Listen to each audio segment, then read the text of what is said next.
মোরাকাবা এটা সমস্ত ওলিয়া উলিয়ারা করতেন, এবং মোরাকাবা হলো আত্মশুদ্ধির অ্যান্টিবায়োটিক। পীর জুলফিকার নকশবন্দি বলেন মোরাকাবা হলো আত্মশুদ্ধির অ্যান্টিবায়োটিক। মানুষ মোরাকাবা করে না বিদায় আল্লাহর ভয় নাই, কবরের ভয় নাই। মোরাকাবা করবো ইনশাআল্লাহ। কিছুক্ষণের জন্য দিলটা আল্লাহর সাথে লাগান। আপনি চোখ দুইটা বন্ধ করেন, বুঝবেন আমি কবরে আছি। বাপ ছাইরা দিবেন, আমি টাকার মালিক, গাড়ি বাড়ির মালিক, এগুলো ভুলা যান, কিছুক্ষণের জন্য ভুলা যান। কারণ কবরে গেলে এমনি ভুলতে হবে, এগুলা সবকিছু ভুলে যান। আমি ছোট মানুষ, আপনাদের ভাই ভাতিজা, এই কথাটা ভুলা যান। এখন আপনি আল্লাহর গোলাম, এটা আপনার পরিচয়। আমি নাফরমান বান্দা, এটা আমার পরিচয়। এই পরিচয় দিয়া একটু মোরাকাবা করবেন, চোখ বন্ধ করবেন। আমি যে কথাগুলো বলবো এই কথাগুলো আপনাকে কল্পনা করবেন। ভাই, মানুষ কল্পনা করে আমেরিকা যায়, কল্পনা করে কক্সবাজার চলে যায়, কল্পনা করে জিনা করে, কল্পনা করে মদ খায়, কল্পনায় বহু কিছু করা যায়। আমরা কল্পনা করব, নিজেকে দিয়ে নিজে কল্পনা করব। আমি যে কথাগুলো বলবো এই কথাগুলো আপনারা কল্পনা করবেন, এটাকে বলে মোরাকাবা। সুন্দর করে বসেন, আরাম করে বসেন, সকলের সাথে সকল সম্পর্ক বিচ্ছিন্ন করেন, কারণ আজরাইল আসলে এমনি সম্পর্ক বিচ্ছিন্ন করতে হবে। চোখ দুটা বন্ধ করেন, আল্লাহর সাথে দিলটা লাগান। শরীরটা কেন জানি ভাল লাগে না, শরীরটা দুর্বল দুর্বল লাগে। ঘরে গিয়ে স্ত্রীকে বললেন, স্ত্রী শরীরটা কেন জানি ভালো লাগে না, দুর্বল দুর্বল লাগে, আমাকে বিছানা করে দাও, আমি একা রুমের মধ্যে ঘুমায় থাকি, তুমি ওই রুমে ঘুমায় থাকো। স্ত্রী আপনাকে আলাদা রুমের মধ্যে জায়গা করে দিছে, আপনি শুইয়া পড়ছেন, ঘুম আসতেছে না, শরীরটা মোড়ামুড়ি করতেছিল। কুল্লু নাফসিন যায়িকাতুল মাউত। গভীর রাত্রে 2টা বা 3টার দিকে হঠাৎ করে আজরাইল আপনার ঘরের মধ্যে প্রবেশ করছে। আজরাইল ঘরে প্রবেশ করার পরে স্ত্রীর কাছে যায় না, ছেলে মেয়ের কাছে যায় না, আমার রুমে ঢুকছে। আমার রুমে ঢুকি আমার পাশে দাঁড়ায় রয়েছে। আমি আজরাইলকে দেখিয়া চোখগুলো বড় বড় করে তাকাইতেছি। আজরাইলকে দেখার পরে কোনো মানুষ আর কথা বলতে পারে না। আজরাইল যখন আমার সামনে দাঁড়ায় আছে, আমি স্ত্রীকে ডাকতে পারি না, ছেলে মেয়েরও ডাকতে পারি না। মনে মনে ভাবতেছি সবাই তো ঘরে আছে, মাঝখান যা বুদ্ধি আজরাইল আমার নিয়ে চলে যাবে। আজরাইল আপনার পাশে বসে রুহটা নেওয়ার জন্য আস্তে আস্তে হাত বাড়াইতেছে। আজরাইলকে দেখার পরে রুহটা গোটা বডির মধ্যে দৌড়ায় দৌড়ায় দৌড়ায়। আজরাইল আস্তে আস্তে হাতটা বাড়াইতেছে রুহটাকে ধরার জন্য। রুহটা দৌড়াইতেছে দৌড়াইতেছে, আজরাইল হাতটা বাড়াইতে বাড়াইতে হঠাৎ করে রুহটাকে কাট করে দিল।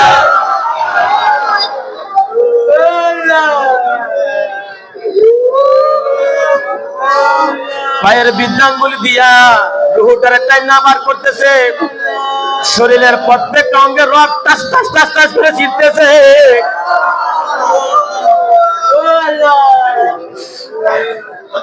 রুহটা বের করে চলে গেছে।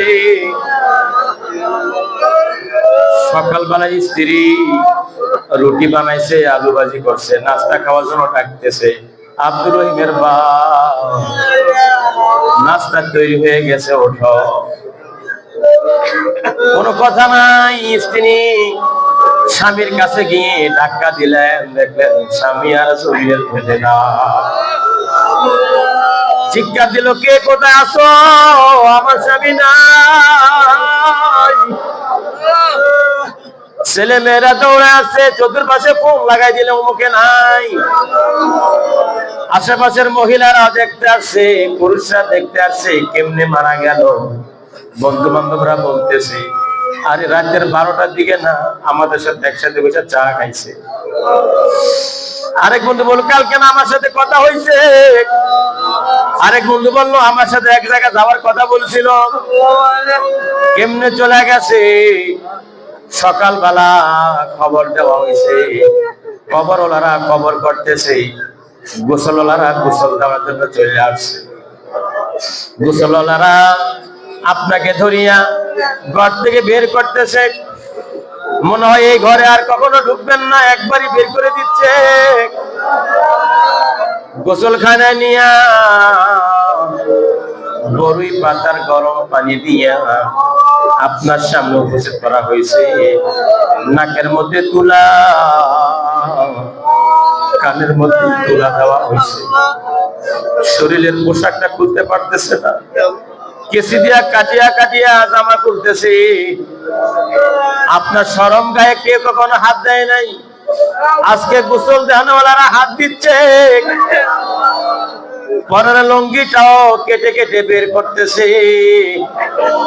আল্লাহর বান্দা, একটা কথাও বলার সুযোগ নাই। ডান দিকে কাজ করে গরম পানি ঢালতেছে, বাম দিকে কাজ করে গরম পানি ঢালতেছে। শরীরের মধ্যে তখন ধরতেছে, মনে হয় শরীরের চামড়া গুলো খসে যায়, এত ব্যথা লাগে।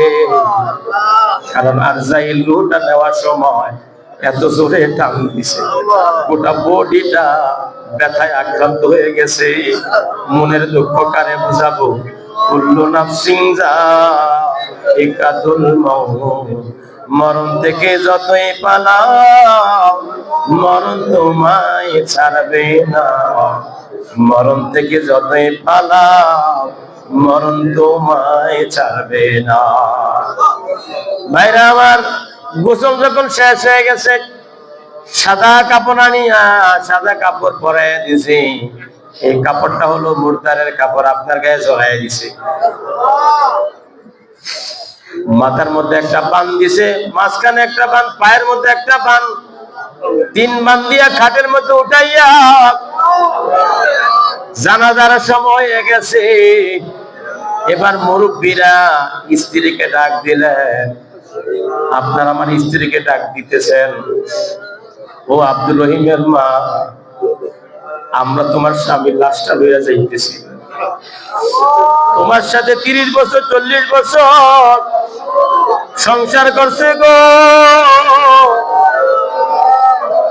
যদি কলিজায় কোনো ব্যথা থাকে, মনে যদি কোনো কষ্ট থাকে, আজকে মনে কোনো কষ্ট রাখিও না। তোমার স্বামী আর আসবে না, আর কোনদিন তোমারে ধমক দিবে না, আর কখনো ডাক দিবে না। সে আজকে কবরের যাত্রী। ও আব্দুর রহিমের মা, তার তুমি মাফ করে দাও। লাশটা নিয়ে গেলাম। লাশটা যখন নিয়ে যায়, আপনার আমার ছোট বাচ্চারা কাঁদতেছিল। বন্ধুরা এসে মাথায় হাতে কাঁদিস না, কিন্তু বাচ্চা মানুষ বোঝে না। বাবারে মাঝে মধ্যে ধৈরা বলে, আব্বা কথা বলো, আব্বা কথা বলো। যে আব্বারে একবার ডাক দিলে 3 বার উত্তর দিতেন, আজকে বাবারে 3 বার ডাকলেও একবার কথা বলে না। জানাজার কাটিয়ার পিছনে পিছনে দৌড়ায় আর বলে, এই গ্রামবাসীরা, আমার বাবারে কোথায় লইয়া যাও? আমার বাবা কি করছে? আমার বাবারে কোথায় লইয়া যাও? জানাজার খাটিয়া মসজিদের সামনে আসলেন। ইমাম সাহেব জানাজার ঘোষণা দিছে, আমাদের গ্রামের অমুক মারা গেছে, তার আপনারা মাফ করে দিয়েন। আপনাদের সাথে চলাফেরা করছে, মাফ করে দিয়েন। জানাজার নামাজ পড়াইয়া লাশটা যখন কবরের কাছে নিয়ে গেছে, यही हम सब मुसाफिर है, खबर आगे दिखाना, कोई आगे रवाना है, कोई पीछे रवाना। তিনজনে ধইরা লাশটা নামায় দিছে। আপনি দেখতেছেন, কথা বলতে পারেন না। লাশটা শোয়াইয়া একজন একজন করে উঠে গেছে। মুসলমান যখন বাসগুলো দিতেছিল তখন বলছেন, হায় রে, মানুষ কত নিষ্ঠুর। গতকালকে না আমাকে সবাই ভালোবাসছো, গতকালকে না আমার সাথে সবাই কথা বলছে, এত নিষ্ঠুর মানুষ এখন আমারে মাটির নিচে দিয়ে দেয়। কবরের মাটি দিয়া, চাটি দিয়া যখন মাটি দেওয়া শুরু করছি, এবার মুদ্রার কাঁদতেছে আর বলতেছে, হায় রে, উপরও মাটি নিচেও মাটি, সব দিকে মাটি আর মাটি। মাটি দেওয়ার পরে আমরা অনেক সময় কথা বলি, এই কথাগুলো মুর্দার শোনে। এই মুর্দার শোনার পরে যখন হঠাৎ করে কথা বলা বন্ধ হয়ে যায়, মানুষগুলো যখন চলে আসে, তখন মুর্দার বলে, হায় হায়, আমার কবরের পাশে আর কেউ রইল না। জুতার আওয়াজ যখন বন্ধ হয়ে যাবে, এমন সময় ফেরেশতা আসবে, ফেরেশতা আসবে। পীর জুলফিকার নকশবন্দি লেখেন, নাফরমানের জন্য এমন একজন ফেরেশতা আসবে, তার নখগুলো বড় বড় থাকবে, সামনের দাঁতগুলো বড় বড় থাকবে, শরীরের পশমগুলো সুইয়ের মতো খাড়া খাড়া থাকবে, চোখগুলো লাল ভয়ঙ্কর হবে, একটা হাতুড়ি থাকবে হাতের মধ্যে। সে নাফরমানকে দেখিয়া দাঁত কিরমির করবে, দাঁত কিরমির করবে।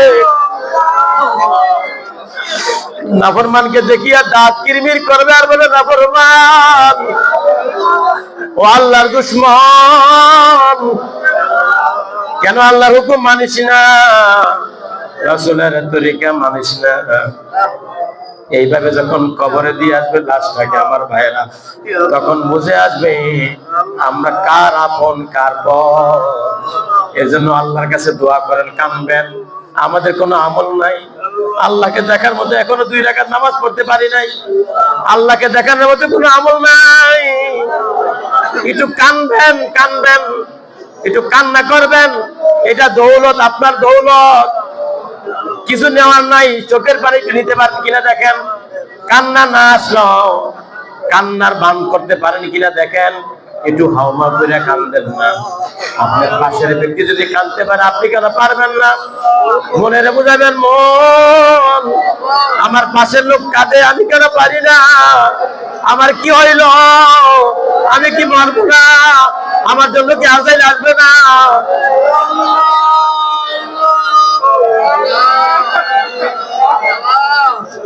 একটু কান্নার চেষ্টা করেন ভাই।